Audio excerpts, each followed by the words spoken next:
সাহাবায়ে কেরাম বলেন, ইয়া রাসূলুল্লাহ, ইয়া হাবিবাল্লাহ, কুরবানি কি? নবীজি সাল্লাল্লাহু আলাইহি ওয়াসাল্লাম বলেন, সুন্নাতু আবিকুম ইব্রাহিম।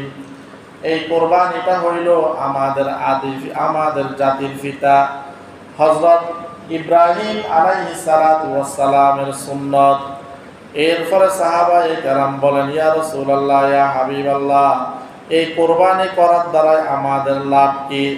নবীজি সাল্লাল্লাহু আলাইহি ওয়াসাল্লাম বলেন, লিকুল্লি শারাতিন হাসানা। এই কুরবানির পশুর এই যতগুলা ফসম আছে, প্রতিটা ফসমের বিনিময়ে আল্লাহ রাব্বুল আলামিন আমাদেরকে নেকি দান করবেন। সুবহানাল্লাহ। এরপরে সাহাবায়ে কেরাম বলেন, ইয়া রাসূলুল্লাহ, কোন মানুষ যদি বেড়া দিয়ে যদি কি দেয়, কুরবানি দেয়, ওই বেড়ার ফসম যেই পরিমাণ আছে ওই পরিমাণও কি আল্লাহ রাব্বুল আলামিন আমাদেরকে নেকি দিবেন? নবীজি সাল্লাল্লাহু আলাইহি ওয়াসাল্লাম বলেন, হ্যাঁ, বেড়ার মধ্যে যে পরিমাণ ফসম আছে এই প্রতিটা ফসমের বিনিময়েও আল্লাহ রাব্বুল আলামিন তোমাদেরকে কি করবেন? নেকি দান করবেন। তো এটা ইব্রাহিম আলাইহিস সালাতু ওয়াস সালামের সুন্নাত, কিন্তু আমাদের জন্য এটা হইল ওয়াজিব। এটা ইব্রাহিম আলাইহিস সালাতু ওয়াস সালামের সুন্নাত হলেও এই কুরবানি আমাদের জন্য কি ওয়াজিব। এই জন্য সামর্থ্যবান ব্যক্তিদের জন্য কুরবানি করাটা হইল ওয়াজিব। কেউ যদি কুরবানি না দেয় তাহলে সে গুনাহগার হবে। নবীজি সাল্লাল্লাহু আলাইহি ওয়াসাল্লাম বলেছেন, সামর্থ্য থাকা সত্ত্বেও কেউ যদি কুরবানি না দেয় সে যেন মসজিদে না আসে, সে যেন ঈদগাহে না আসে, দমক দিয়েছেন। এরপরে আরো কিছু আমল আছে। 1 নম্বর আমল হইল, যেমন 9 তারিখে 2টা আমল আছে। 9 তারিখে কয়টা আমল আছে? 2টা আমল আছে। একটা হইল আরাফার রোজা। হাদিসের মধ্যে নবীজি সাল্লাল্লাহু আসসালামু আলাইকুম ওয়া রাহমাতুল্লাহি ওয়া বারাকাতুহু।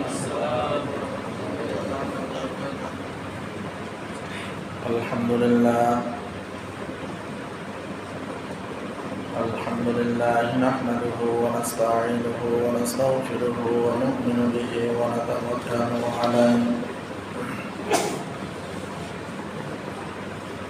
ونعوذ بالله من شرور أنفسنا ومن سيئات أعمالنا من يهد الله فلا مضل له ومن يضلله فلا هادي له ونشهد أن لا إله إلا الله وحده لا شريك له ونشهد أن سيدنا وحبيبنا ومولانا محمدا عبده ورسوله صلى الله عليه وعلى آله وأصحابه وبارك وسلم. أما بعد، فأعوذ بالله من الشيطان الرجيم. بسم الله الرحمن الرحيم.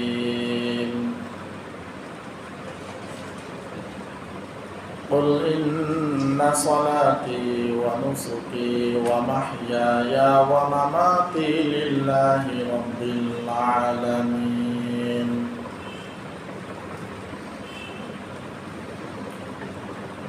وقال تعالى: لن ينال الله لحومها ولا دماؤها ولكن يناله التقوى منكم.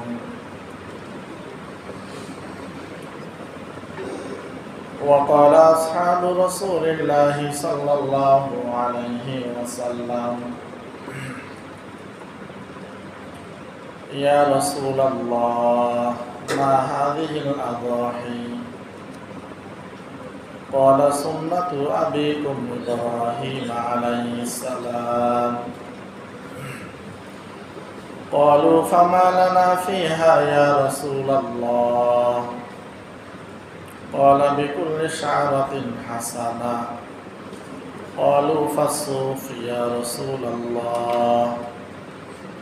قال: بكل شعرة من الصوف حسنة. أو كما قال النبي عليه الصلاة والسلام محمد الشهيد الشريف اللهم صل على محمد وعلى آل محمد كما صليت على إبراهيم وعلى آل إبراهيم إنك حميد مجيد اللهم بارك على محمد وعلى آل محمد كما باركت على إبراهيم وعلى آل إبراهيم إنك حميد مجيد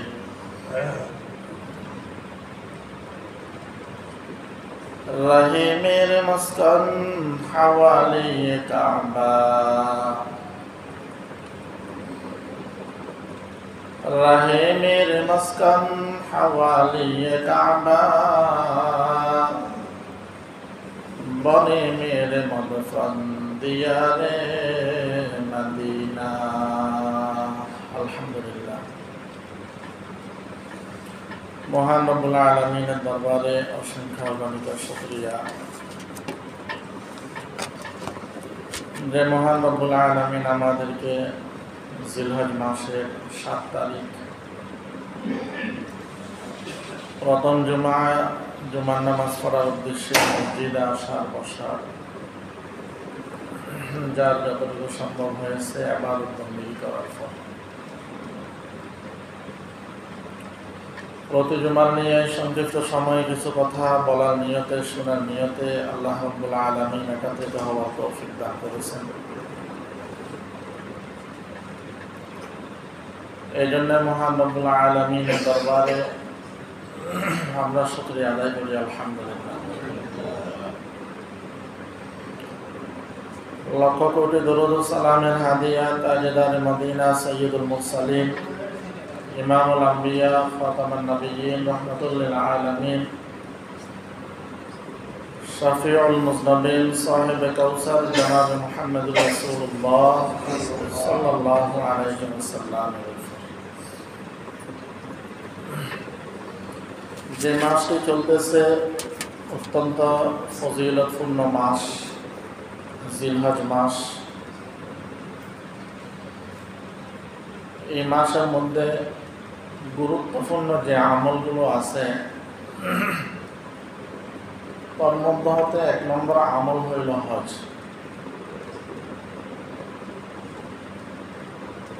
দ্বিতীয় নম্বর যে আমলগুলো সেটি হলো জিলহজের প্রথম 10 দিনের আমল, রাত্রিকালীন সময়ে নফল ইবাদত, দিনে নফল রোজা, বিশেষ করে 9 তারিখে আরাফার রোজা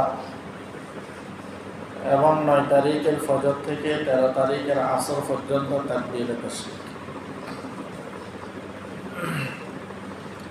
এবং 10তম তারিখে পবিত্র কোরবানি। কোরবানি সম্পর্কে আমরা বিগত জুমাগুলোর মধ্যে কিছু আলোচনা করেছি। আল্লাহ রাব্বুল আলামিন যুগে যুগে বিভিন্ন নবীদের থেকে বিভিন্নভাবে পরীক্ষা নিয়েছেন। আদম আলাইহিস সালাতু ওয়াস সালাম থেকে পরীক্ষা নিয়েছেন, জান্নাত থেকে দুনিয়াত পাঠাইলেন দীর্ঘ সময়। আদম এবং হাওয়া আলাইহিস সালামের মধ্যে দূরত্ব, আল্লাহ রাব্বুল আলামিনের দরবারে দোয়া করছেন। কি দোয়া করছেন?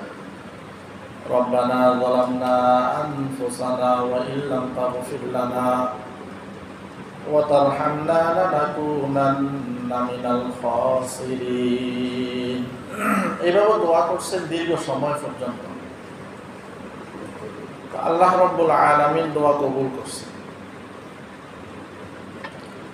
আল্লাহ রাব্বুল আলামিন বিভিন্ন নবীদেরকে বিভিন্নভাবে পরীক্ষা করেছেন। হযরত জাকারিয়া আলাইহিস সালামকে পরীক্ষা করেছেন। ঘটনা কম বেশি আমরা সকলে জানি। জাকারিয়া আলাইহিস সালাতু ওয়াস সালামকে ওরাব দিয়ে 2 টুকরা করা হয়েছে। আইয়ুব আলাইহিস সালাতু ওয়াস সালামের ইতিহাস আমরা জানি। আল্লাহ রাব্বুল আলামিন অনেকভাবে পরীক্ষা করেছেন। সর্বশেষ আল্লাহ রাব্বুল আলামিন ওনাকে এমন রোগ দিয়েছিলেন, লম্বা ঘটনা। সর্বশেষ আইয়ুব আলাইহিস সালাতু ওয়াস সালাম আল্লাহ রাব্বুল আলামিনের কাছে দোয়া করেছিলেন, রব্বি আন্নী মাসানিয়াদ দুররু ওয়া আনতা আরহামুর রাহিম। ইউনূস আলাইহিস সালাতু ওয়াস সালামকে আল্লাহ রাব্বুল আলামিন পরীক্ষা করেছেন। দীর্ঘ সময় মাছের পেটের মধ্যেই ছিলেন। মাছের পেটের মধ্যে আল্লাহ রাব্বুল আলামিনের তাসবিহ পাঠ করেছেন, গুণগান গেয়েছেন, যার কারণে আল্লাহ রাব্বুল আলামিন মাছের পেট থেকে কি দিয়েছেন? মুক্তি দিয়েছেন। যদি মাছের পেটের মধ্যে আল্লাহ রাব্বুল আলামিনের গুণগান না গাইতেন, তাসবিহ পাঠ না করতেন, তো কিয়ামত পর্যন্ত মাছের পেটের মধ্যেই থাকা লাগবে। এবং মাছের পেটের মধ্যে থেকে ইউনূস আলাইহিস সালাতু ওয়াস সালাম দোয়া করেছেন, ফানাদা ফি যুলুমাতি আল্লা ইলাহা ইল্লা আনতা সুবহানাকা ইন্নী কুনতু মিনাজ জালিমিন, দোয়া করছেন। অনুরূপভাবে মুসা আলাইহিস সালাতু ওয়াস সালামকে আল্লাহ রাব্বুল আলামিন বিভিন্নভাবে পরীক্ষা নিয়েছেন। মুসা আলাইহিস সালাতু ওয়াস সালামের দুনিয়ায় আগমনকে কেন্দ্র করে ফেরাউন অনেক শিশুদেরকে হত্যা করেছেন। হযরত মুসা আলাইহিস সালাতু ওয়াস সালামকে আল্লাহ রাব্বুল আলামিন বিভিন্নভাবে পরীক্ষা করেছেন। এইভাবে আস্তে আস্তে হযরত ইব্রাহিম আলাইহিস সালাতু ওয়াস সালামকে পরীক্ষা করেছেন। কখনো নমরুদের আগুনের মধ্যে নিক্ষেপ হয়েছেন, কখনো আল্লাহ রাব্বুল আলামিন ইব্রাহিম আলাইহিস সালাতু ওয়াস সালাম সন্তান জন্ম দেওয়ার পরে মরুভূমির মধ্যে একা ফেলে রেখে আসতে হইল। তো ইব্রাহিম আলাইহিস সালাতু ওয়াস সালামকে আল্লাহ রাব্বুল আলামিন অনেক পরীক্ষা করেছেন।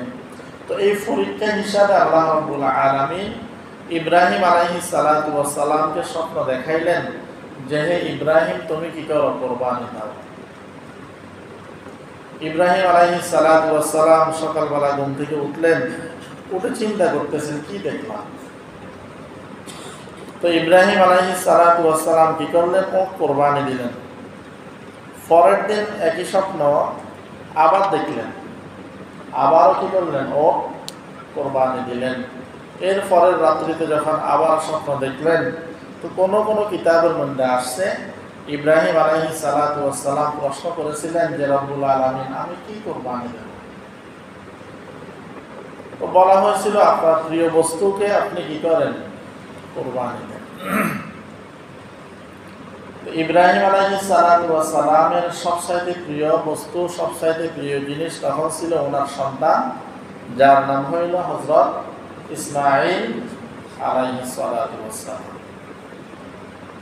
ইব্রাহিম আলাইহিস সালাতু ওয়াস সালামের মাধ্যমে আল্লাহ রাব্বুল আলামিন এমন কিছু কাজ করাইছেন যে কাজগুলো হাজী সাহেবদের জন্য, হাজী সাহেবের হজের একটা কি হয়ে গেছে? আমল হয়ে গেছে। যে শয়তানকে পাথর নিক্ষেপ করা আমাদের জন্য কিছু আমল হয়ে গেছে, যেমন তাকবীরে তাশরিক বলা। 9 তারিখের ফজর থেকে 13 তারিখের আসর পর্যন্ত তাকবীরে তাশরিক বলা। এইভাবে ইব্রাহিম আলাইহিস সালাতু ওয়াস সালামের অনেকগুলো বিষয় আমাদের জন্য আল্লাহ রাব্বুল আলামিনের কাছে ভালো লাগছে, এই জন্য আমাদের জন্য আমল হিসেবে পরিণত করে দিয়েছে। তা আমরা যে তাকবীরে তাশরিক বলি, আল্লাহু আকবার, আল্লাহু আকবার, লা ইলাহা ইল্লাল্লাহু আল্লাহু আকবার, আল্লাহু আকবার ওয়া লিল্লাহিল হামদ, আল্লাহু আকবার, আল্লাহু আকবার, লা ইলাহা ইল্লাল্লাহু আল্লাহু আকবার, আল্লাহু আকবার ওয়া লিল্লাহিল হামদ। তো ঘটনা আমরা সবাই জানি। ইব্রাহিম আলাইহিস সালাতু ওয়াস সালাম এবং ইসমাঈল আলাইহিস সালাতু ওয়াস সালামের ঘটনা আমরা সকলেই জানি।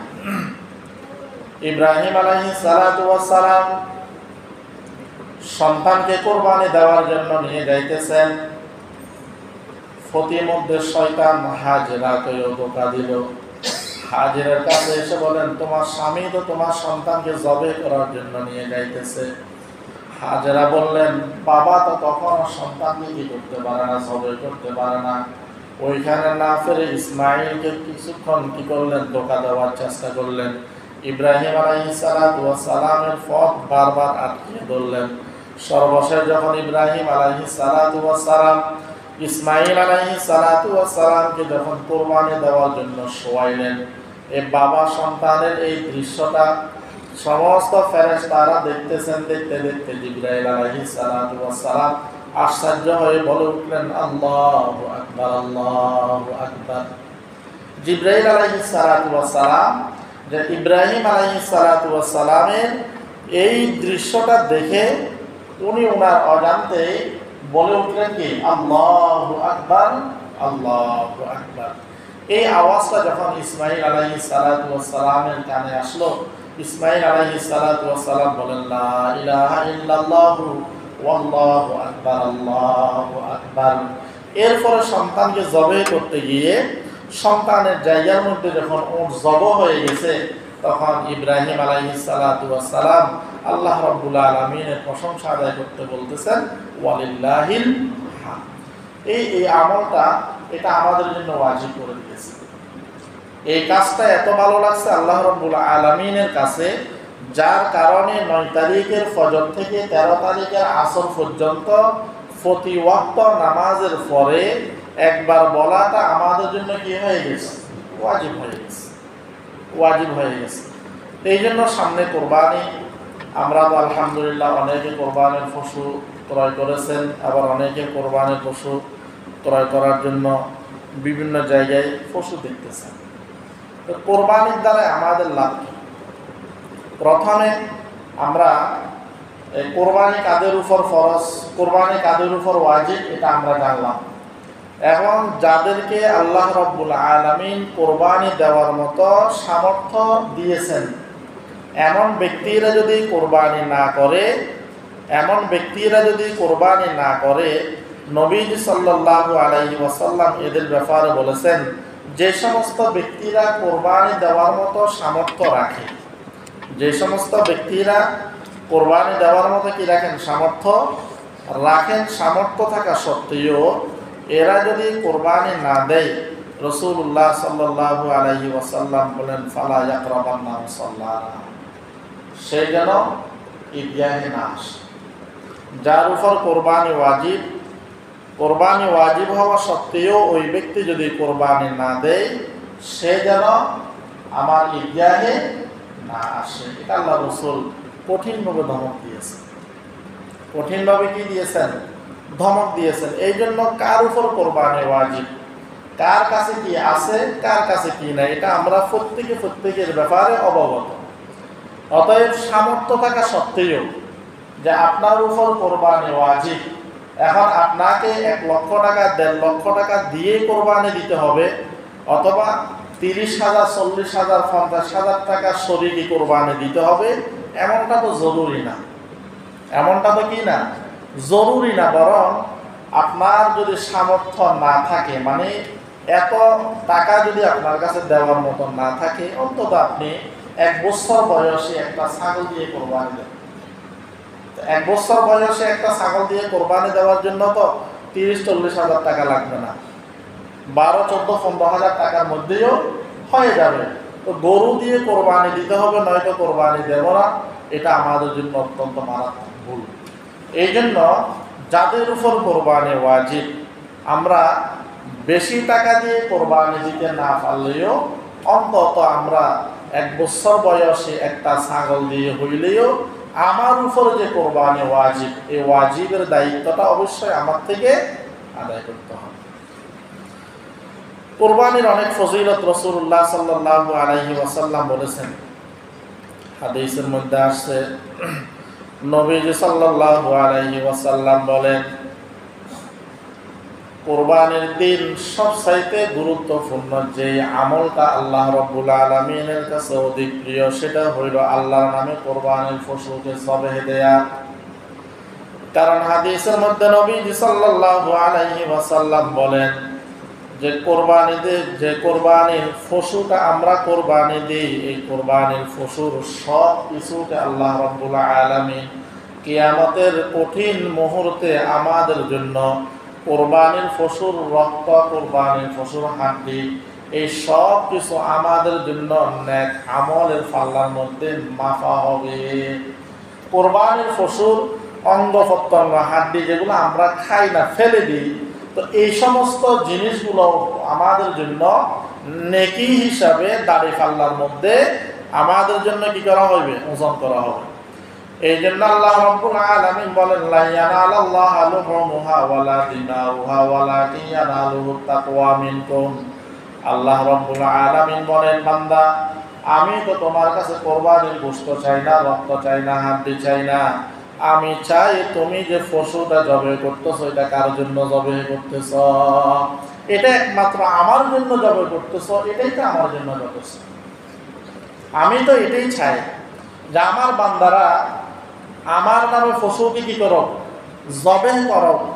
কারণ পশু আল্লাহর নামে জবাই করা এটাও এক ধরনের জিহাদ বলা হয়েছে। দেবদেবীর নামে বিধর্মীরা পশুকে কি করেন? হত্যা করেন। তো তাদের বিরুদ্ধে আমরা আল্লাহর নামে পশু জবাই করে আমরা উল্টা তাদেরকে কি দিয়ে দিলাম? জবাব দিয়ে দিলাম। এই জন্য রাসূলুল্লাহ সাল্লাল্লাহু আলাইহি ওয়াসাল্লাম বলেন যে তোমরা যে কোরবানি দাও, কোরবানির পশু যে আমার জন্য জবাই করো, এই কোরবানির পশু জবাই করার পরে কোরবানির পশুর রক্তগুলো মাটিতে পড়ার আগে আমি রব্বুল আলামিনের দরবারে তোমাদের কোরবানি কবুল হয়ে যাবে। কোরবানির পশু জবাই করার পরে রক্ত জমিনে পড়ার আগে আমাদের কোরবানি আল্লাহ রব্বুল আলামিনের দরবারে কি হয়ে যায়? কবুল হয়ে যায়। রাসূলুল্লাহ সাল্লাল্লাহু আলাইহি ওয়াসাল্লাম যতদিন মদিনাতে ছিলেন, আমার আপনার নবী মুহাম্মদুর রাসূলুল্লাহ সাল্লাল্লাহু আলাইহি ওয়াসাল্লাম প্রতি বছর কি করেছেন? কোরবানি দিয়েছেন। সাহাবায়ে কেরাম বলেন, ইয়া রাসূলুল্লাহ, ইয়া হাবিবাল্লাহ, কোরবানি এটা কি? নবীজি সাল্লাল্লাহু আলাইহি ওয়াসাল্লাম বলেন, সুন্নাতু আবিকুম ইব্রাহিম।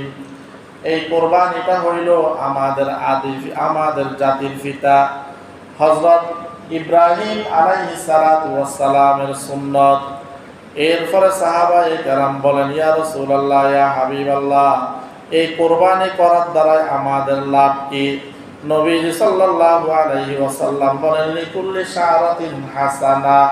এই কোরবানির পশুর এই যতগুলা ফসম আছে, প্রতিটা ফসমের বিনিময়ে আল্লাহ রাব্বুল আলামিন আমাদেরকে নেকি দান করবেন। সুবহানাল্লাহ। এরপরে সাহাবায়ে কেরাম বলেন, ইয়া রাসূলুল্লাহ, কোন মানুষ যদি বেড়া দিয়ে যদি কি দেয়? কোরবানি দেয়, ওই বেড়ার ফসম যেই পরিমাণ আছে ওই পরিমাণও কি আল্লাহ রাব্বুল আলামিন আমাদেরকে নেকি দিবেন? নবীজি সাল্লাল্লাহু আলাইহি ওয়াসাল্লাম বলেন, হ্যাঁ, বেড়ার মধ্যে যে পরিমাণ ফসম আছে এই প্রতিটা ফসমের বিনিময়েও আল্লাহ রাব্বুল আলামিন তোমাদেরকে কি করবেন? নেকি দান করবেন। তো এটা ইব্রাহিম আলাইহিস সালাতু ওয়াস সালামের সুন্নাত, কিন্তু আমাদের জন্য এটা হইল ওয়াজিব। এটা ইব্রাহিম আলাইহিস সালাতু ওয়াস সালামের সুন্নাত হলেও এই কোরবানি আমাদের জন্য কি? ওয়াজিব। এই জন্য সামর্থ্যবান ব্যক্তিদের জন্য কোরবানি করাটা হইল ওয়াজিব। কেউ যদি কোরবানি না দেয় তাহলে সে গুনাহগার হবে। নবীজি সাল্লাল্লাহু আলাইহি ওয়াসাল্লাম বলেছেন, সামর্থ্য থাকা সত্ত্বেও কেউ যদি কোরবানি না দেয় সে যেন মসজিদে না আসে, সে যেন ঈদগাহে না আসে, দমক দিয়েছেন। এরপরে আরো কিছু আমল আছে। এক নম্বর আমল হইল, যেমন 9 তারিখে 2টা আমল আছে।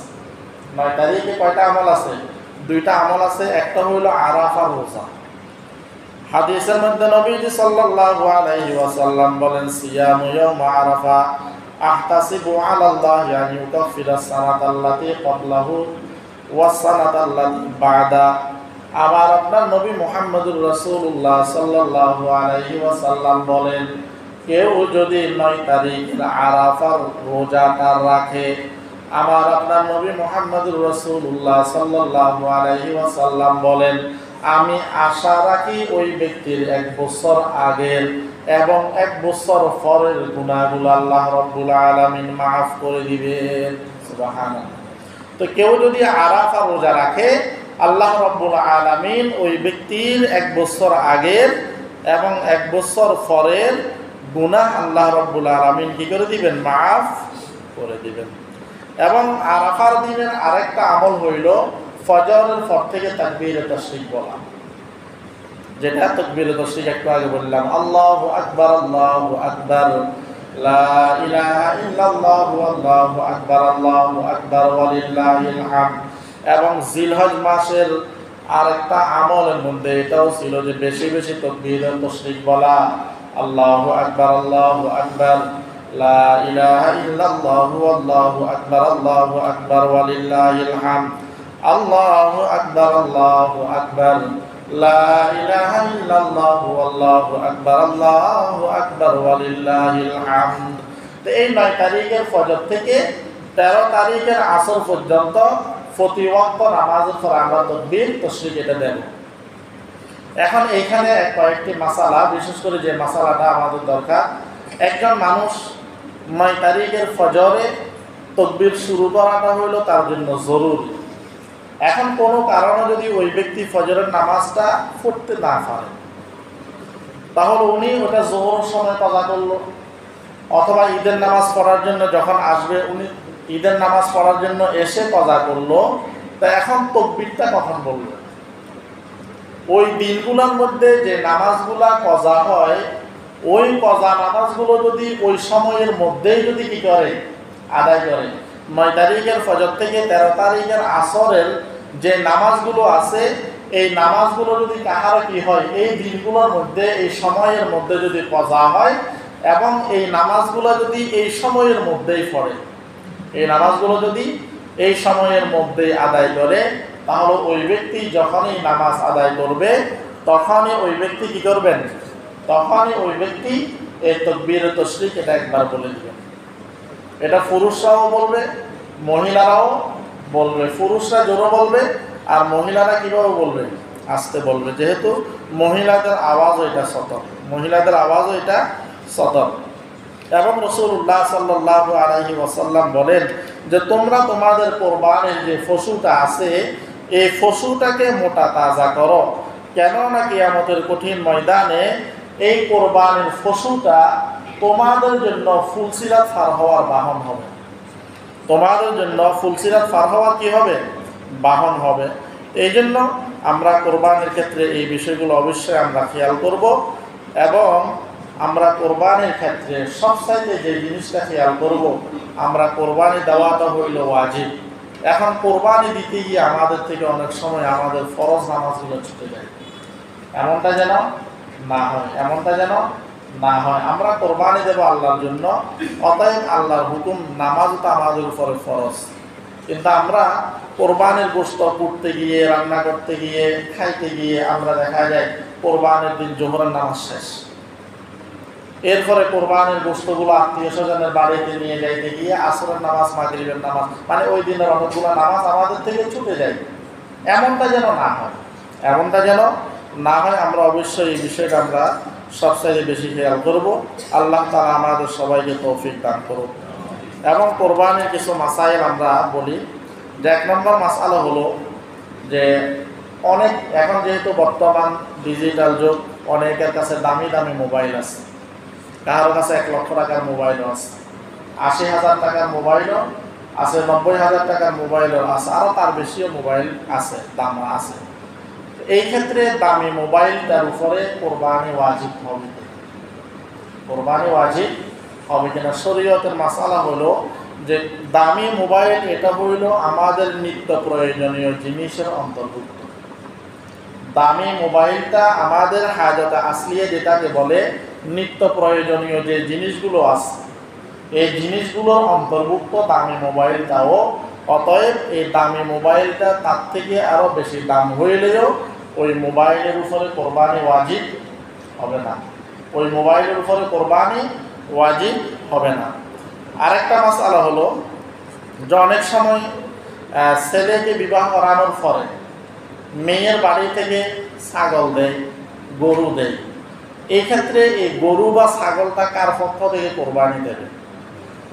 মেয়ের বাড়ি থেকে যদি এই গরু বা ছাগলটা যদি মেয়ের জন্যই দেয়, তাহলে মেয়ের পক্ষ থেকে কোরবানি দিতে হবে। আর যদি এটা মেয়ের শ্বশুর বাড়িতে হাদিয়া হিসাবে পাঠানো হয়, তাহলে ওই মেয়ের শ্বশুরদের পরিবারের যে কোনো একজন ব্যক্তির পক্ষ থেকে চাইলে কোরবানি দিতে পারবে। যদি মেয়ের জন্য পাঠায় তাহলে মেয়ের পক্ষ থেকে দেবে, আর মেয়ের পক্ষ বাড়ি থেকে পাঠানোর পরে যদি এটা হাদিয়া হিসাবে পাঠায় তাহলে এটা ওই বাড়ির ওই ঘরের যে কোনো ব্যক্তির পক্ষ থেকে চাইলে জামাইয়ের পক্ষ থেকেও দিতে পারে, চাইলে ওই মেয়ের শ্বশুরের পক্ষ থেকেও দিতে পারে, শাশুড়ির পক্ষ থেকেও দিতে পারে, বাসুরের পক্ষ থেকেও দিতে পারে। তবে মাসআলা হলো ভিন্নটা, দিবে কি দেবে না সেটা হলো ভিন্ন মাসআলা, দিবে কি দিবে না সেটা হইল ভিন্ন মাসআলা। এরপরে আরেকটা মাসআলা হলো অনেক সময় যে অনেক মানুষের কাছে অনেক অর্থ সম্পদ, অনেক টাকা পয়সার মালিক, অনেক গাড়ি বাড়ির মালিক, এই ক্ষেত্রে ওই লোকটার উপর কয় ভাগ কোরবানি ওয়াজিব। যেমন আমার উপর যদি ৮০,০০০ ৮৫,০০০ টাকা থাকে তা আমার উপর এক ভাগ কোরবানি ওয়াজিব, তা আরেকজনের কাছে আছে ৮৫ লক্ষ টাকা, আরো বেশি আছে, তো ওই ব্যক্তির উপরেও কি এক ভাগ ওয়াজিব না তার থেকে বেশি ওয়াজিব? শরীয়তের মাসআলা হলো সে যত বেশি টাকার মালিক হোক না কেন তার উপরে এক ভাগ কোরবানি হইল ওয়াজিব। এখন ওই ব্যক্তি যদি চায় আল্লাহ রাব্বুল আলামিন আমাকে টাকা দিয়েছেন, পয়সার মালিক বানাইছেন, আমি আমার ভাইয়ের পক্ষ থেকেও কোরবানি দেব, আমার আব্বা আম্মা নাই আমি আমার আব্বা আম্মার পক্ষ থেকেও কোরবানি দেব, আমি আমার ওস্তাদের পক্ষ থেকে কোরবানি দেব, আমি মুহাম্মদুর রাসূলুল্লাহ সাল্লাল্লাহু আলাইহি সাল্লামের পক্ষ থেকেও একটা অংশ কোরবানি দেব, তো ওই লোকটা যদি চায় দিতে পারবে। এটা হইল নফল, খরচটা উনি বহন করবেন সওয়াবের ক্ষেত্রে, যার পক্ষ থেকে দিবে উনি সওয়াবটা পাইবেন, উনি কি করবেন সওয়াবটা পাইবেন। আর একটা হইল জমিনের মালিকের উপর কোরবানি ওয়াজিব কিনা। একজন মানুষের কাছে অনেকগুলো জমিন আছে, শরীয়তের মাসআলা হইল ওই ব্যক্তির কাছে যতই জমি থাকুক, ফসলি জমি থাকুক, ফসলি জমির উপরে কোরবানি ওয়াজিব হয় না, কিন্তু ওই জমি থেকে যে ফসলগুলা উৎপাদন হয়, ওই জমি থেকে যে ফসলগুলা উৎপাদন হয়, ওই ফসল যদি নেশাব পরিমাণ হয়, যে পরিমাণ হইলে যাকাত দিতে হয় ওই পরিমাণ যদি হয়, তাহলে ওই জমিনের মালিকের উপরে কোরবানি করাটা ওয়াজিব। আরেকটা মাসআলা হলো যৌথ পরিবার। অনেক সময় দেখা যায় একই পরিবারের মধ্যে বাপ আছে, মা আছে, ভাই আছে অনেকজন। এই ক্ষেত্রে অনেক সময় দেখা যায় যে বাবার পক্ষ থেকে কোরবানি করে, মার পক্ষ থেকে কোরবানি করে, কিন্তু সন্তানদের পক্ষ থেকে কোরবানি করে না, অথচ টাকা পয়সা রুজি করতেছে কারা? সন্তানরা। এই ক্ষেত্রে শরীয়তের মাসআলা হলো ওই সন্তানগুলো যদি নেশাব পরিমাণ মালের মালিক হয় তাহলে ওই সন্তানগুলোর পক্ষ থেকেও কোরবানি দিতে হবে। যেমন একজন মানুষের বাবা মারা গেছে, এখন বাবা মারা যাওয়ার পরে পরিবারের মধ্যে 4 ভাই আছে, এরা বাবার সম্পত্তিগুলো এখনো বন্টন করেন নাই, এরা যৌথ বাবা আয় করতেছেন, যৌথভাবে কি করতেছেন? খরচ করতেছেন। তো এই ক্ষেত্রে এদের মধ্যে কার পক্ষ থেকে কোরবানি দেবে? শরীয়তের মাসআলা হলো এই 4 ভাই যদি নেশাব পরিমাণ মালের মালিক হয়, এই 4 ভাইয়ের পক্ষ থেকে কোরবানি দিতে হবে। এই 4 ভাইয়ের পক্ষ থেকে কি করতে হবে? কোরবানি দিতে হবে। অনেকের দেখা গেছে সন্তানরা বিদেশে থাকে, ধরেন কারো 2টা সন্তান বিদেশে আছে, তার পরিবারের মধ্যে মা আছে, বাবা আছে। এই ক্ষেত্রেও আমাদের যেটা ভুল করে অনেক সময় দেখা যায় সন্তানরা বাড়িতে টাকা পাঠায় আর কোরবানি দেওয়ার সময় বাবার পক্ষ থেকে কোরবানি দেয়, অথচ সন্তানরা নেশাব পরিমাণ মালের মালিক। তো এই ক্ষেত্রে সন্তানরা তাদের পক্ষ থেকে কোরবানি না দিয়ে বাবার পক্ষ থেকে যদি কোরবানি দেয় আর উনি নেশাব পরিমাণ মালের মালিক হওয়ার কারণে উনার উপর কোরবানির দায়িত্বটা রয়ে গেল, ওনার উপর কোরবানির দায়িত্বটা রয়ে গেল। এই জন্য এই বিষয়গুলো আমরা সবচেয়ে বেশি খেয়াল করব। নাবালেগ বাচ্চা, বাবা অনেক টাকা পয়সার মালিক, এখন বাবা যদি চায় আমার ছোট বাচ্চার পক্ষ থেকে আমি কোরবানি দেব, ছোট বাচ্চার উপর কোরবানি ওয়াজিব না। এখন বাবা যদি চায় আমার নাবালেগ বাচ্চার পক্ষ থেকে কোরবানি দেব, তো কোরবানি দিতে পারবে। এই নাবালেগ বাচ্চার কোরবানিটা হবে তার জন্য মুস্তাহাব, নাবালেগ বাচ্চার কোরবানিটা হবে তার জন্য কি মুস্তাহাব। এবং পশু ক্রয় করার ক্ষেত্রে ধনী এবং গরিব, একজন ধনী লোক পশু ক্রয় করার সময় উনি নিয়ত করে নাই যে এটার মধ্যে আমি আরো কয়েকজন শরীক করব। নিয়ত করার আগেই উনি কি করলেন, 1.5 লক্ষ টাকা দিয়ে একটা পশু কিনলেন, গরু কিনলেন। এখন কেনার পর উনার ইচ্ছা, উনি যদি চাই ওই পশুর মধ্যে আরো কয়েকজনকে শরীক করতে চাইলে শরীক করতে পারবে, এটা ধনীর জন্য। কিন্তু একজন গরিব ব্যক্তি যার উপর কোরবানি ওয়াজিব না, উনি চিন্তা করলেন কোরবানির তো অনেক ফজিলত আছে, আমি একটা গরু কিনলাম কোরবানি দেওয়ার জন্য।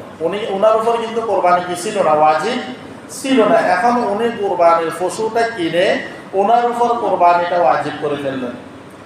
এখন উনি কোরবানি কিনার পশু কিনার পরে যদি চাই যে এই কোরবানির পশুটা তো 1 লক্ষ টাকা, এত টাকা আমি কিভাবে পরিশোধ করব, আমি এই কোরবানির পশুর মধ্যে আরো 2 একজনকে শরীক করি।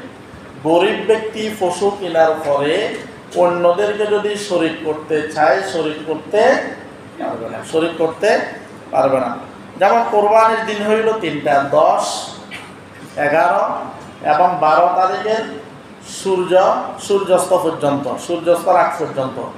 এখন এই 3 দিনের এই সময়ের মধ্যে যদি কেউ কোরবানি দিতে না পারে তাহলে তার করণীয়, এই 3 দিন হইল কোরবানি দেওয়ার সময়, কিন্তু কোনো ব্যক্তি যদি কোনো কারণে এই 3 দিনের মধ্যে যদি কোরবানি দিতে না পারে তাহলে ওই ব্যক্তির উপর ওয়াজিব হইল হৃষ্টপুষ্ট একটা খাসির মূল্য সৎকা করে দেয়।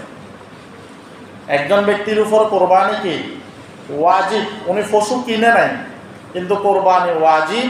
এই দিনগুলোর মধ্যে যদি কোরবানি না দেয়, দিনগুলা চলে যাওয়ার পরে ওনার উপরে একটা খাসির মূল্য সৎকা করে দেওয়াটা হইল ওয়াজিব। এখন উনি কোরবানি দেওয়ার জন্য পশু কিনলেন, কিন্তু এই 3 দিনের মধ্যে কোরবানির পশুটা জবাই করে না। এই ক্ষেত্রে ওনার করণীয় হইল উনি ওই পশুটা জীবিত কি করবেন, সৎকা করে দিবেন। যদি পশু জবাই না করে তাহলে ওই পশুটা জীবিত কি করবেন, সৎকা করে দিবেন। মাদ্রাসা এতিমখানা দিয়ে দিলেন, কোনো গরিবদেরকে দিয়ে দিলেন, এটা সৎকা করে দিবেন। কিন্তু ওই লোকটা কি করছেন, ওই 3 দিন অতিবাহিত হওয়ার পরে, যেমন 10, 11, 12, উনি 13 তারিখ সকালবেলা ওই কোরবানির পশুটাকে জবাই করছেন। ওই পশুটাকে কি করছেন, জবাই করছেন। এখন জবাই করার পরে মাসআলা কি সেটা দেখেন। জবাই করার পরে মাসআলা হলো ওই ব্যক্তি ওই কোরবানির পশুর গোশতগুলাকে ওজন করবে। কোরবানির দিন সমূহের মধ্যে জবাই করেন নাই, পরে কি করছেন, জবাই যদি করে ফেলে, যদি জবাই না করে জীবিত গরুটা সৎকা করে দিবে। কিন্তু জবাই করার পরে মাসআলাটা হইলো একটু জটিল। জবাই করার পরে ওই ব্যক্তি ওই পশুর গোশতগুলাকে ওজন করবেন।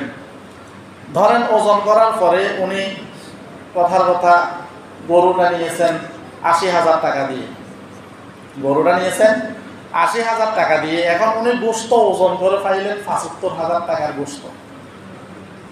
গোশত ওজন করার পর পাইলেন কত, 75,000 টাকা। তাহলে কাটতি আছে কত, 5,000 টাকা। ওই লোকটা বাকি 5,000 টাকাও সৎকা করা লাগবে। ওই লোকটা বাকি 5,000 টাকাও কি করা লাগবে, সৎকা করা লাগবে। এটা যদি কোরবানির দিন সমূহের মধ্যে কোরবানির পশু জবে না করে, পরে যদি জবে করে, তাহলে গোশতগুলো ওজন করার পরে বাজার মূল্য হিসাব করে 80,000 টাকা দিয়ে কিনলেন গরু, গোশত পাইলেন কতগুলা, কথার কথা 78,000 টাকা। বাকি 2,000 টাকা উনি ক্যাশ সৎকা করে দেওয়া লাগে। এই জন্য এই মাসআলাগুলো আমাদের জেনে রাখাটা অনেক জরুরি। এবং অনেক সময় দেখা যায় একজন ব্যক্তি গরু কেনার পরে তার গরুটা হারাই গেছে, গরু কেনার পরে গরুটা কি হয়ে গেছে, হারাই গেছে। তো উনি পয়সা বলালো, উনি কি করলেন, আরেকটা গরু কিনলেন। কেনার পরে যেটা হারাই গেছে সেটাও পাইলেন। এই ক্ষেত্রে শরীয়তের মাসআলা হইল ওই ব্যক্তির ইচ্ছা, যেটা দিয়ে মন চায় সেটা দিয়ে কি দিবে, কোরবানি দিবে। ওই ব্যক্তি 2টা গরুর মধ্যে যে কোনো একটা দিয়ে কোরবানি দেওয়ার স্বাধীনতা আছে। আর একজন গরিব ব্যক্তি উনি কোরবানির পশু কি করলেন, কিনলেন, হারাই গেল, আরেকটা কিনলেন। এখন কেনার পরে আগেরটাও পেয়ে গেলেন। তো ওই ব্যক্তির উপর দোনোটাই কোরবানি দেওয়াটা হইল ওয়াজিব। কারণ ওনার উপর তো কোরবানি ওয়াজিব ছিল না, নিজের উপর কোরবানি ওয়াজিব করে নিয়েছেন। এই জন্য উনি হারানো বস্তুটা, হারানো ছাগলটা পাওয়ার পরে যেটা নিয়েছেন ওইটাও দিবেন, যেটা হারানো পাইছেন সেটাও ওনাকে দিয়ে দিতে হবে। তো এই কোরবানের সূক্ষ্ম সূক্ষ্ম যে মাসালাগুলো আছে এগুলো আমাদের জন্য অতীব জরুরি। এবং আমরা আরেকটা মাসালা যেটা ভুল করি, অনেক সময় আমরা বলি যে এই গরুটা 7 নামে কোরবানি হবে। এটা কিন্তু আমাদের কথার মধ্যে শিরক হয়ে যাইতেছে। এই কোরবানিটা 7 নামে কোরবানি হবে। আসলে তো কোরবানি ব্যক্তির নাম হয় না, জবে টাকার নাম হয় আল্লাহর নামে, ব্যক্তির পক্ষ থেকে। আমরা যেদিন জবে করব বা যখনই আমরা কোনো ব্যক্তিকে বলবো যে এই গরুটার মধ্যে 7 জন শরীক আছে, 7 জনের পক্ষ থেকেই এই গরুটা কার নামে জবে হবে? আল্লাহর নামে। কিন্তু আমরা অনেক সময় বলে ফেলি যে এটা 7 নামে জবে হবে। এটা যদিও আমরা বলতে বলি, কিন্তু এটা একটা শিরকের পর্যায়ে চলে যায়। এই জন্য আমাদের কথার দ্বারাই যেন কোনো গুনাহ না হয়, কাজের দ্বারাই যেন কোনো গুনাহ না হয়, এই বিষয়গুলো আমরা খেয়াল করব। এবং ইউনিয়ন পরিষদ থেকে